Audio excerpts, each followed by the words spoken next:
Voilà, merci. Donc, je pense que dans la Kakibino, pour Kita, pour inspecter, là où ils ont pour ça, la erreur, oyo ici et salemaki na manière oyo bandeko, la société ou l'État, que le gouvernement a confiance, grâce à la misala, de l'enoboye, na ekoluka ndeko tikoko mayanga nde na la Kakibino. Alors, nde na ekozoye lelo, to meka kotala un peu comment est-ce que Maramongo ezali pour Salema. Donc, vous voyez que Azali na commune ya Ngaliema, précisément na Bénika na Pigeon.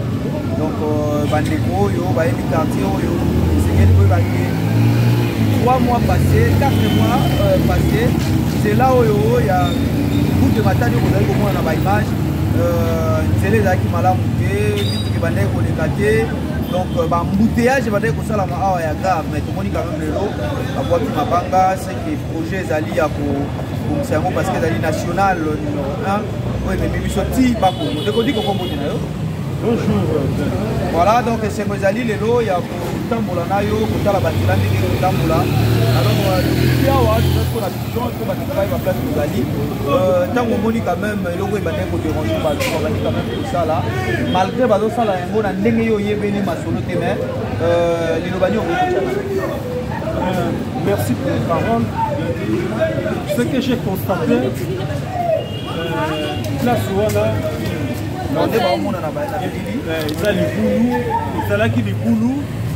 mais malgré Mathieu Sikoyo, la Mabanga, il salit moi bien. Mais moi, à leur place, j'allais mettre du grave ciment. Grave ciment, ils ont matière autre sur là qui n'a eu la révolution et ils ont mélangé à Mabanga où il y a poussière au bâtiment zéro.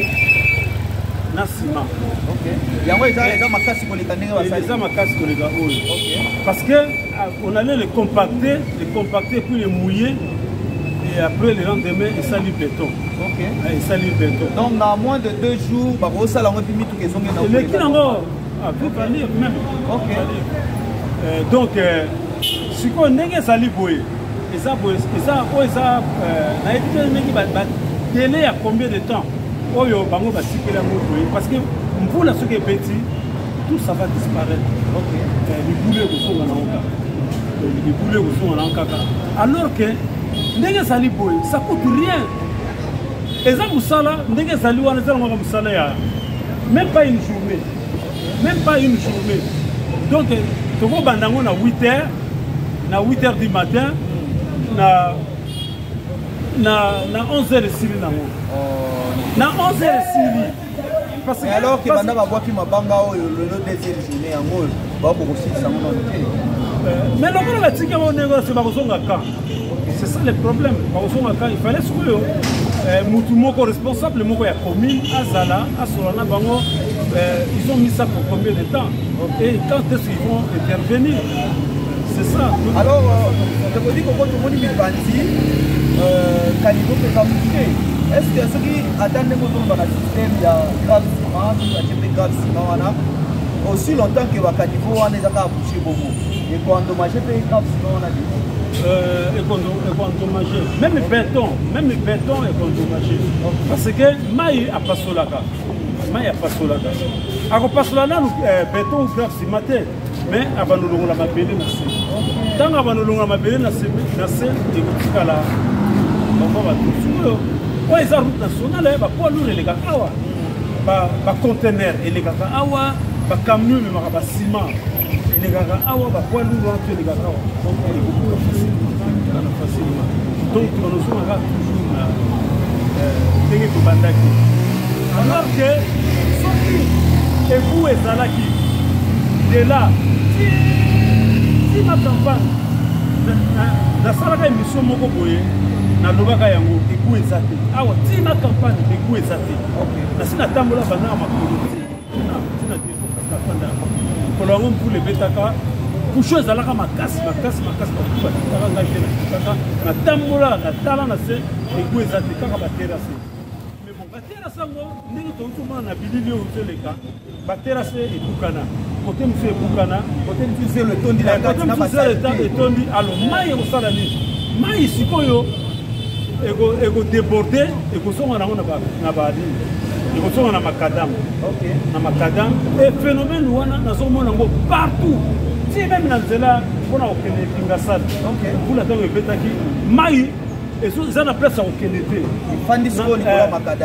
yango omoni na toujours na baintersection surtout toza nango wana bacroisement mai ezotikalaka parce que beku eza te soki beku ezalaki mai ekotala wana beku ezopermettre ke prince kolodo makadam likolo ezala sec mai ezoleka na se et puis eloko moko olobaki na émission oyo eleki na place oyo balotya bakanivo bakoki botya yango bakoreserve mpona baparking donc ntango batie baeku na se otikela biso espace mpona baparking et puis mpona bapiéton neti awa tala neti awa là on peut utiliser parking et kuna passage piéton mais sikoyo wana eza pa bato bakangi eza proposition eza l'état 1000 oyo eza clinique clinique esuki na mire esuki na clôture donc awawa eza passage piéton awa eza passage piéton batie mpe mena kanga boyibi eza na mpona bango baza motema te donc bazorespecte l'état te wana eza mosala yawo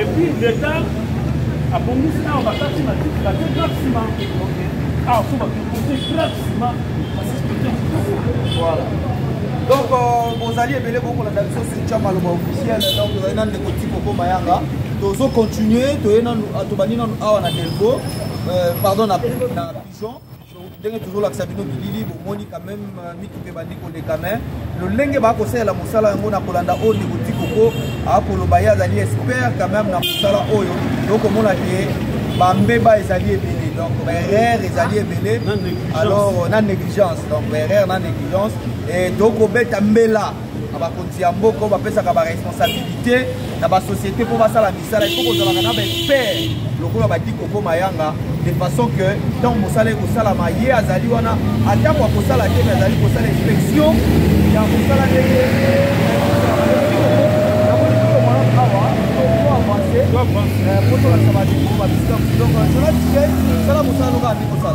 L'hygiène chez vous avec la société BDN Nettoyage. Pour tous vos travaux de nettoyage, immeubles, appartements, bâtiments, bureaux et autres, un service de qualité par des professionnels avec des matériaux aux normes internationales.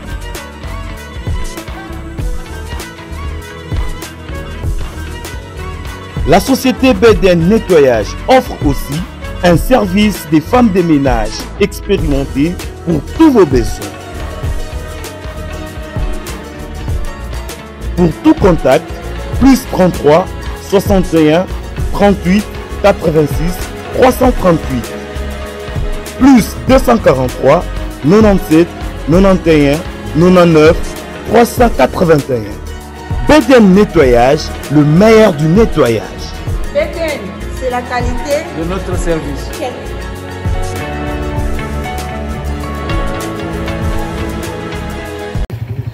Eza terrassé et kendati kuna. Eza beku terrassé te eku. Babenga yango eku terrassé ye. Musu yango. Siko namoni musu ekeboye musu ekeboye. Eza ba raccordement. Ebi na mai alinda koyo.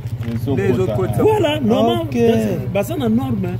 Mais au benande alas ko terrassé ne basala ba mai na ngo ko mo na leya.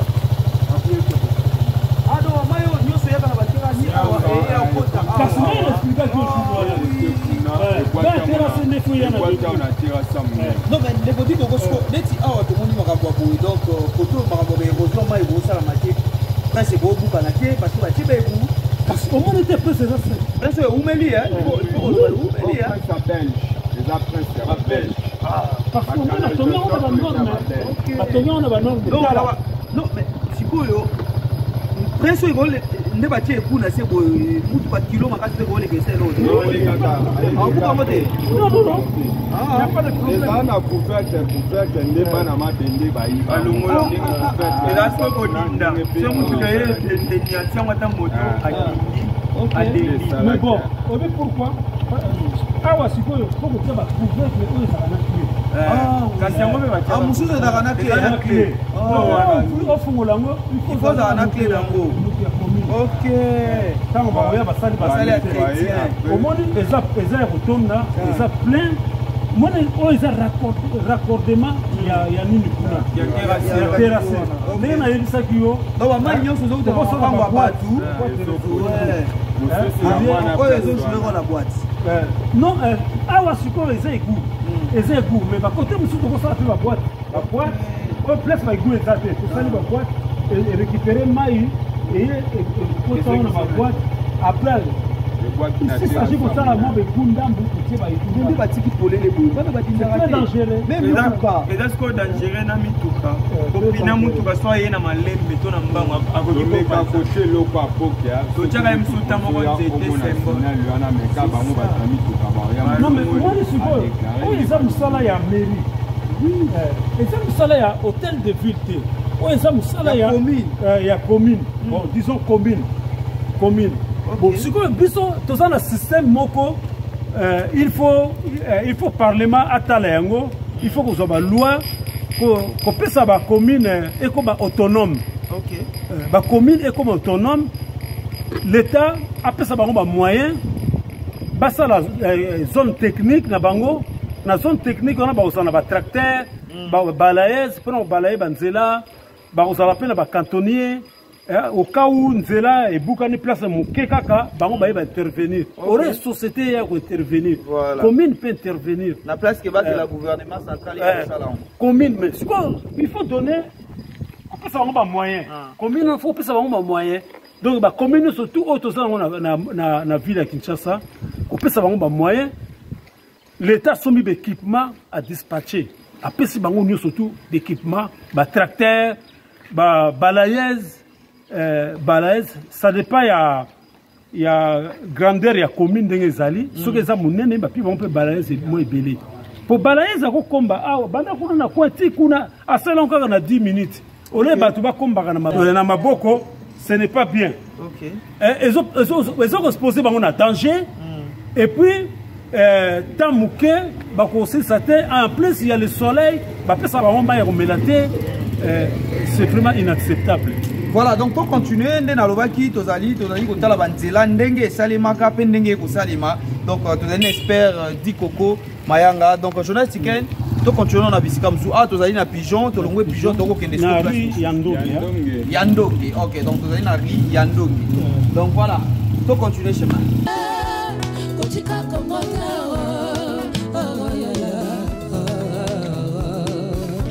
Ndeko Mayanga chikawa to komina éducation télé kabwani awa to ba DGC ko to nguma parce que ko continue beti na ko mais comment il awa ndeti mabwaka yi mabaka ndeti so mona na na pigeon ndetala ndenge ko awa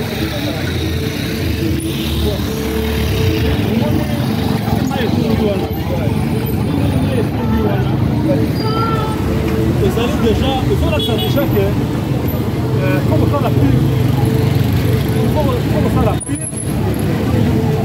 Comme Maïwana est dégagé. Et puis pour la Maïwana, ils ont la terrasse parce que la terrasse est accouchée. Mais oui, ils sont dans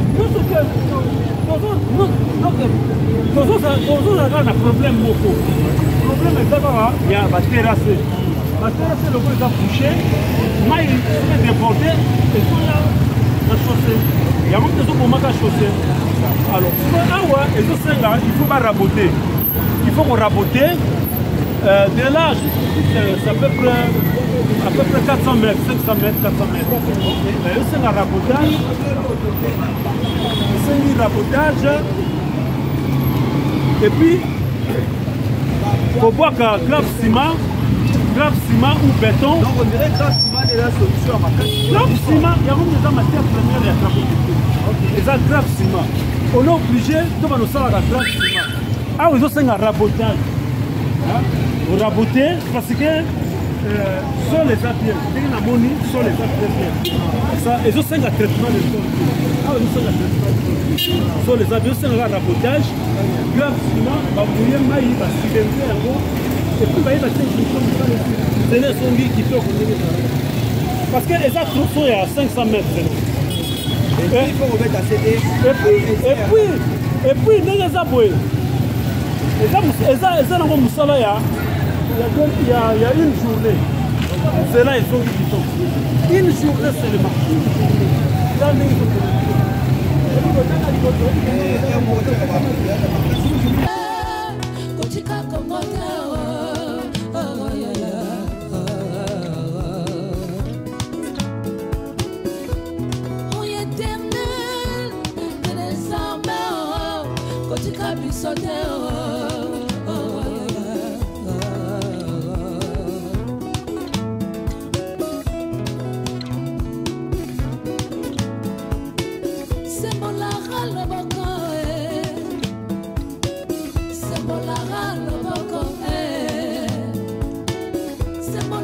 Voilà, donc les lots de notre bâti, c'est que tout tambola, na Mayanga, espère, na Maramatani Basila, pour ezali makambo pour les États congolais, et pour les États congolais, donc à tout la fois la Ngouma, il va y avoir un Wakabwanga. Donc, vous pensez que tout est allié à l'alimentation, la publicité, papa m'a fait un temps à l'Okuna, là j'ai un petit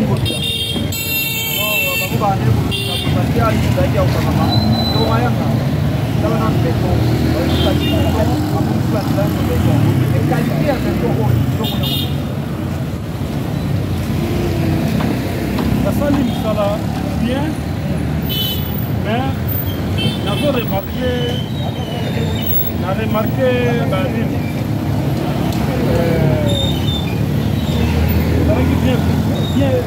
bien filtré. Il y a qui fait bien filtré parce que bani les hommes ma banque les hommes ils sont ah bah moi bah c'est Mickey. Ok. Normalement comment on a dit comment on a fait il faut ça là moi lisse. Ok. Moi lisse mais lisse mais là c'est donc ils sont là que ça que écoutez tout ça. Donc et on va noter tout gâter après. Mais la qualité à Moussala, la qualité est bien. Et bon, on dirait en combien de temps en tout cas, l'équipe la sala Moussala pour la France. L'équipe Nangaï, l'équipe Yangaï, pour la Awa, et ça, on et ça, on disons, tu peux ça encore 700 mètres. Ok.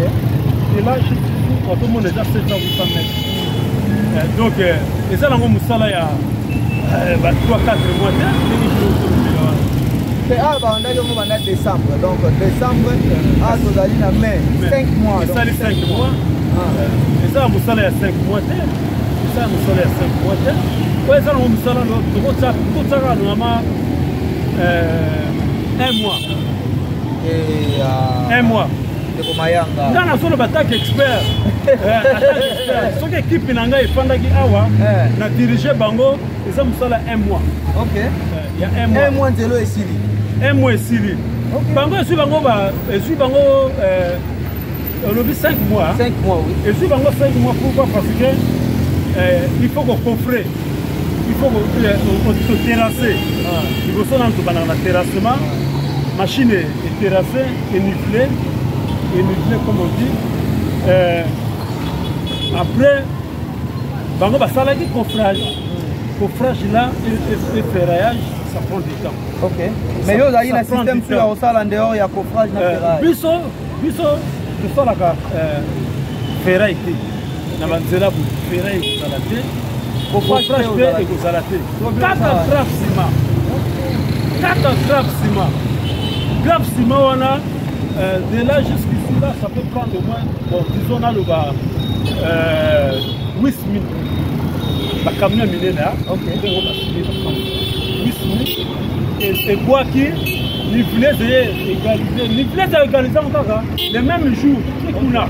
asalaka mokolo moko kutu mokolo wana osisane pete ta mosusu na 14 heures asilisi na ye deja babandi siko kodame nde mpe ezwaka temps po kosilendre po mouye parce que grave ciment eza solution formule yango ezali c'est simple sable mabanga oyo neti ya mike ya ba 0,10 0,15 oyo basalaka béton et puis na ciment soki tongi to renforcer makasi soki mwa mai ezali kotia kapakisaka na mwa chaud mais sikoyo na bajoint awa batika yango kaka boye eza bajoint de dilatation très important ndenge basali boye c'est bien parce que joint oyo peto asengaka po arespire sikoyo korespire na ye banobima na bajoint oyo bajourne azorespire po akukana te po soki joint ezali te mai ekokuka beton epuis chaleur mpe ekokuka beton sikoyo ndeko mayanga avant ke tolokwa tocontinue route na biso namoni awa batie beton mais kuna eza formule est ce que ekoderange te ndenge kuna ezali beton te awa eza beton bakutani babalani bien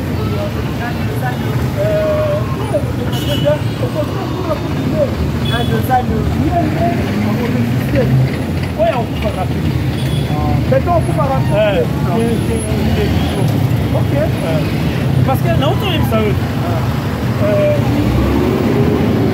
mino vibraire parce que quand vous coulez le béton il faut kozala na vibraire vibraire azovibre béton azobimisa bave ya béton donc ce qui fait que eza liquide donc béton ezobave liquide wana sikoyo ntango bakolekisa tozalaka na appareil moko ezali batie eza machine eza na nini azodame beton en même temps azobimisa bave donc mabanga ekomonana te mabanga no surtout na se awa nazomona bamabanga bakomisekimia ntango mpula ekobeta akotibola bamabanga wana ekozala ngo makasi mais ekosala neti bamwa bamapulso voiture ezoleka wana mais sikoyo na beton na goudron kuna nani mpe na resistaka na mai makasi goudron resistaka na mai par rapport yango omona banzela nyonso ezaka na goudron ezaka noa baingénieur basala betike yango bayebi ndenge wana parce que mai aprenitaka na goudron te mai aprenitaka jamais na goudron donc azobwake na chaussée en plus lisusu goudron azoprotege bapine azoprotege bapine ya motuka alors que beton aliaka bapine yango namonaka baprince yango amonaka bagoudron nyonso tu batiaka yango enrobe goudron. Voilà, donc beaucoup comprendre que vous allez vraiment espérer à repérer ça terme technique. Donc voilà, vous allez à venir Ngouma, des produits coco. Tout là, le même jour, on va continuer là. Oui. On les a très fréquentés. C'est là où on les a très fréquentés. Donc au Cameroun, plus de 5 mois, 4 mois, ils ont vraiment la galère. Et même moi, je souffert pour ça. La salle même 2 semaines, nous avons du mal à la partie. C'est qu'on a reçu 2 heures du temps pour aussi ça monter mais 80 jours. Autant maintenant qui t'en et la salle qui a. Nous surtout on a comme canalisation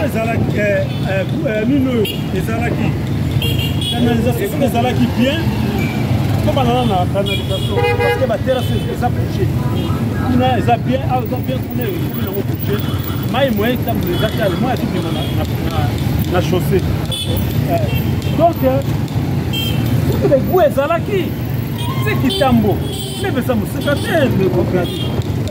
Nous sommes tant que ça la misala, que ça la canalisation, que ça les titres, là c'est une maille pour aider. Là c'est maille pour boire.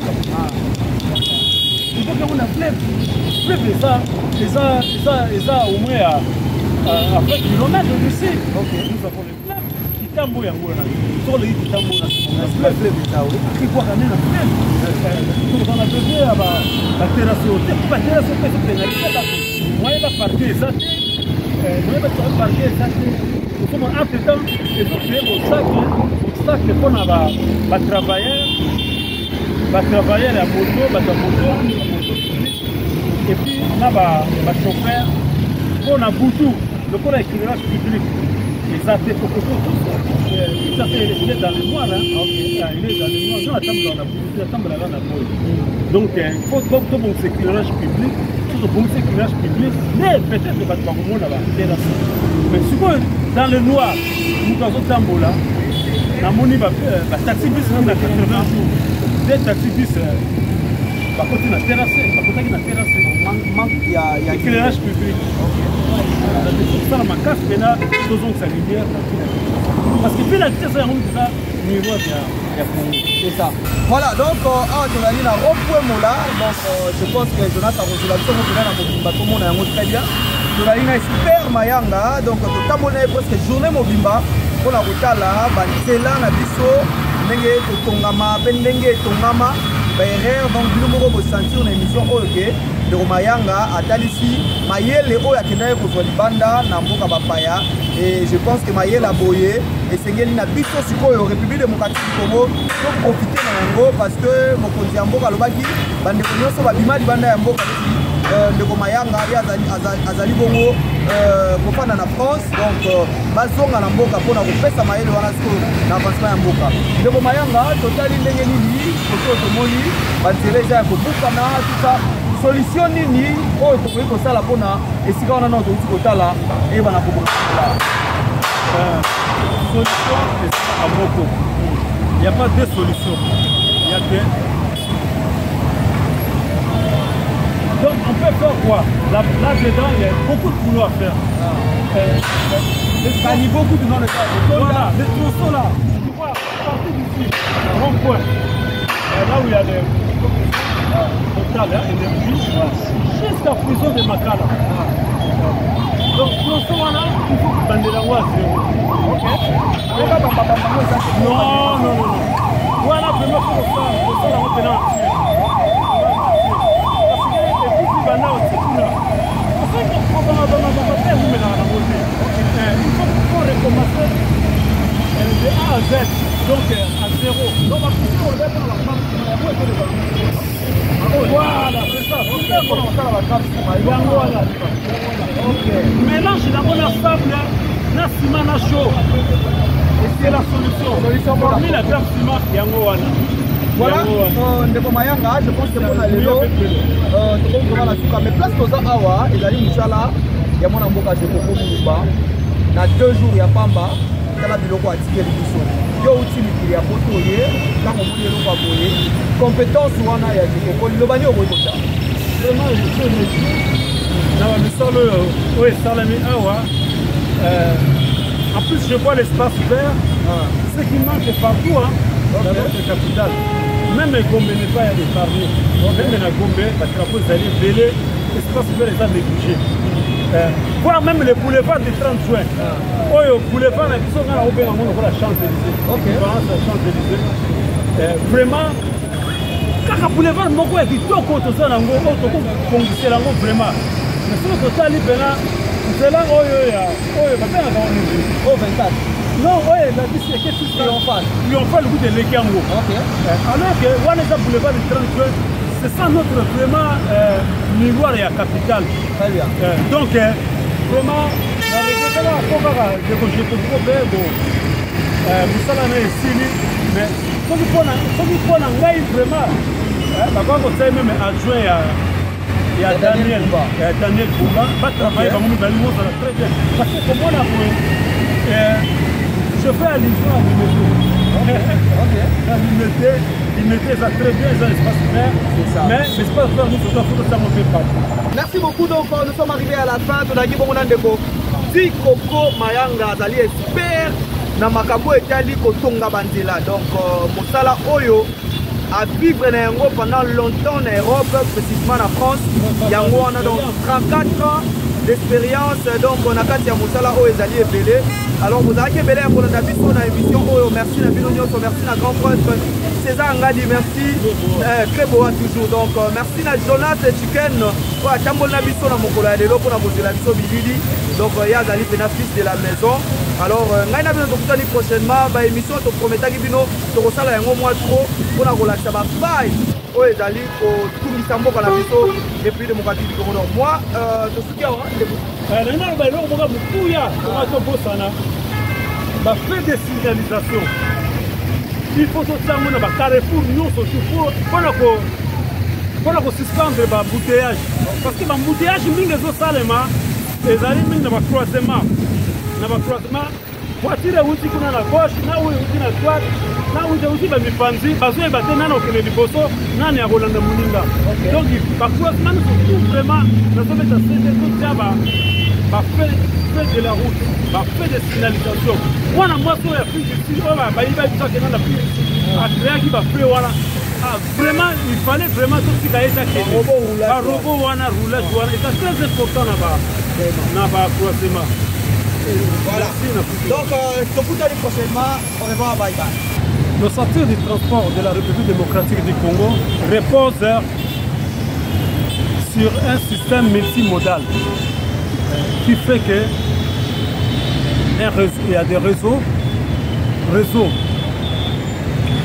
maritimes et fluvial, réseau routier, réseau aérien et maritime qui répond le fleuve et ses affluents, donc qui repose à une colonne vertébrale. Donc ce qui fait que nous devons réfléchir pour utiliser tous ces réseaux, les réseaux aériens, ce qui fait que les avions, tout ça, routiers, les voitures, ferroviaires, les trains et maritimes, les bateaux. Donc ça, ce sont des trucs que Dieu nous a légués, qu'on doit en profiter pour l'utiliser comme transport.